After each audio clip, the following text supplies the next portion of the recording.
విజయవాడలోని గురునానక్ నగర్ లో విషాదం చోటు చేసుకుంది. ఒక డాక్టర్ కుటుంబం ఆత్మహత్య చేసుకోవడం కలకలం రేపుతోంది. కుటుంబ సభ్యులను చంపి డాక్టర్ ప్రాణాలు తీసుకున్నాడు. ఆత్మహత్య చేసుకున్నారా లేక ఎవరైనా హత్య చేశారా అనే కోణంలో కూడా పోలీసులు దర్యాప్తు చేస్తున్నారు. విజయవాడ పోలీస్ కమిషనర్ రామకృష్ణ సంఘటనా స్థలానికి చేరుకున్నారు. క్లోజ్ టీమ్ డాగ్ స్క్వాడ్ తో పోలీసులు దర్యాప్తు చేపడుతున్నారు.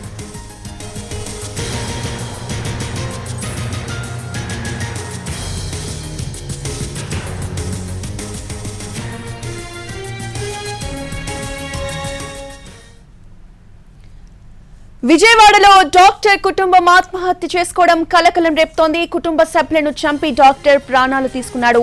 అయితే ఆత్మహత్య చేసుకున్నారా లేక ఎవరైనా హత్య చేశారా అనే కోణంలో కూడా పోలీసులు దర్యాప్తు చేస్తున్నారు. ఇదే అంశంపై పూర్తి అప్డేట్స్ ని మా ప్రతినిధి శ్రీకాంత్ అందిస్తారు. శ్రీకాంత్,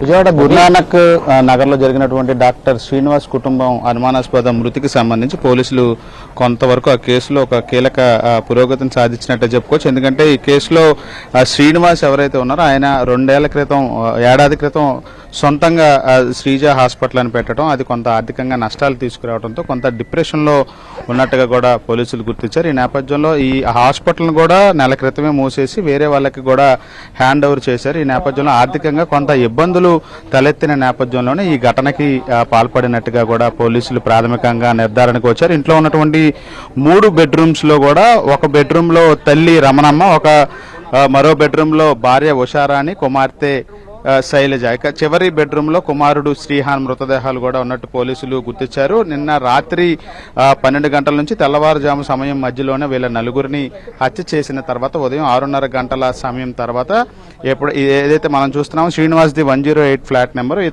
ఎదురు ఫ్లాట్ నెంబర్ 98 లో పోస్ట్ బాక్స్ ఏదైతే ఉందో దాంట్లో తన కారు తాళాన్ని తన అన్న వస్తాడు అతనికి ఇవ్వాలని కూడా ఆ లెటర్ కూడా పెట్టి తాళం పెట్టి కారు దగ్గరికి వెళ్ళి తర్వాత ఇంటి లోపలికి వెళ్ళి ఆవరణలో ఉన్నటువంటి బిల్డింగ్ పోల్ కి ఒకసారి మన విజువల్స్ లో కూడా చూడొచ్చు. పోలీసులు కూడా బిల్డింగ్ పోల్ కి ఉరి వేసుకొని కూడా సూసైడ్ చేసుకున్నట్టుగా పోలీసులు కూడా గుర్తించారు. ఈ నేపథ్యంలో ఈ మొత్తం ఘటనకు సంబంధించి కూడా ఒక్కొక్కరిని కూడా తల నుంచి అంటే మెదడు నుంచి మెడ భాగంలో వచ్చే ఒక కీలకమైనటువంటి ఒక నర్వ్ సిస్టమ్ ఉంటుంది. ఆ నర్వ్ సిస్టంలో పొడవటం వల్లే వీళ్ళందరూ కూడా చనిపోయినట్టుగా పోలీసులు కూడా గుర్తించిన నేపథ్యంలో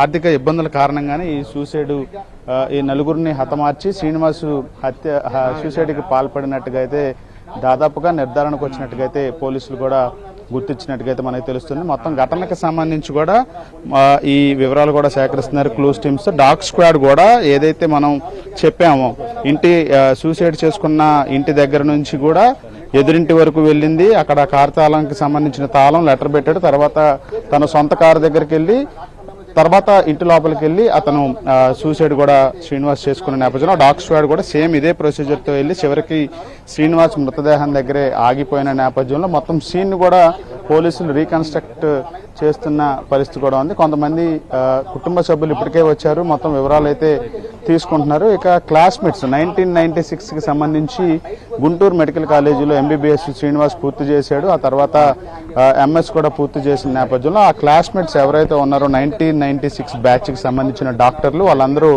ప్రస్తుతం శ్రీనివాస్ మృతదేహం దగ్గరకు వచ్చి మొత్తం వివరాలు కూడా తెలుసుకుంటున్నారు. తమ స్నేహితుడు డాక్టర్ ఇలా సూసైడ్ చేసుకోవడం పట్ల ఆవేదన వ్యక్తం చేస్తున్నారు. మనతో పాటు శ్రీనివాస్ క్లాస్మేట్ డాక్టర్ భగవాన్ ఉన్నారు. సార్, ఎట్లా చూస్తారంటే ఒక డాక్టర్గా చాలా సమస్యలు మీ దగ్గరకు వచ్చి పేషెంట్స్ చెప్తారు, అలాంటిది డాక్టర్గా ఉండి ఆయన ఈ డిప్రెషన్కి వెళ్ళేంత పరిస్థితులు ఏమొచ్చినాయి అనుకో? బాగానే ఉండాడండి, ఇలా జరుగుతుంది అనుకోలేదు. మరి ఈయన ఫైనాన్షియల్ ఇబ్బందులే అనుకుంటున్నా అండి. ఒక 10 years నుంచి అయితే బాగానే ఉన్నాడు జాబ్ చేసుకున్నంత వరకు.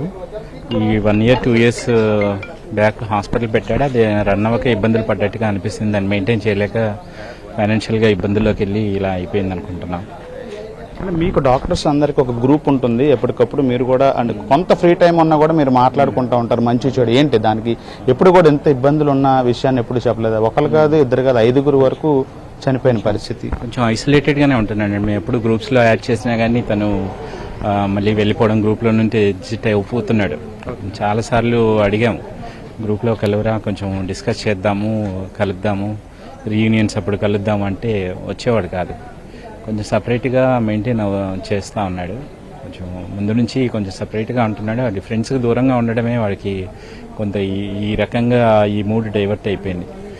యాక్చువల్గా ఫ్రెండ్స్ అందరూ కూడా వాడిని కలుపుకోవడానికి గ్రూప్లో జాయిన్ చేయడానికి చూసేవాళ్ళు. మేము వాడు మాట్లాడకపోయినా మేమే వెళ్ళి పలకరించి మాట్లాడేవాళ్ళము. హాస్పిటల్ ఓపెనింగ్కి వెళ్ళాము. ఎప్పుడు ఎక్కడ కలిసినా కానీ మేము పిలుస్తూ ఉంటాము, కలవమని అంటూ ఉంటాం, కానీ దూరంగా మెయింటైన్ చేస్తున్నాడు. అంటే సార్ డాక్టర్స్కి సంబంధించి అంటే ఎక్కువ మందికి మెజారిటీ డాక్టర్స్కి పెద్దగా ఫైనాన్షియల్ ప్రాబ్లమ్స్ ఏమీ ఉండవు అనేది కదా సొసైటీలో ఉన్నది కూడా. మరి ఇంతగా చనిపోవాల్సినంత అంటే నలుగురు కుటుంబ సభ్యులను కూడా చంపి చనిపోవాల్సినంత అవసరం అంటే ఆ స్టేజ్ క్రైసిస్ ఉన్నాయి. పెద్ద పెద్ద హాస్పిటల్ అవి పెట్టినప్పుడు అటు మెయింటెనెన్స్ మంత్లీ 20-30 లక్షలు అవుతాయండి. ఒక 1 year అయ్యేసరికి ఆ 3 కోట్ల వరకు పెట్టాల్సి వస్తుంది. అంత ఇన్కమ్ రానప్పుడు మరి ఆటోమేటిక్గా కొంత ఇబ్బందులు పడిపోతారండి. ఎప్పుడు సార్ హాస్పిటల్ ఎప్పుడు పెట్టారు, ఎప్పుడు క్లోజ్ చేశారు మీకున్న ఇన్ఫర్మేషన్? 1 year అయింది. 1 year అయింది క్లోజింగ్ సార్. అంటే ఎప్పుడు క్లోజ్ చేసి ఒక 2 months బ్యాక్ ఇంకా తను మెయింటైన్ చేయలేక వేరే పార్ట్నర్స్ని పెట్టుకొని ఇప్పుడు ఈ మధ్య పార్ట్నర్స్ని పెట్టుకొని రన్ చేస్తున్నారు. అంటే వాళ్ళందరికీ చెప్పారా సార్?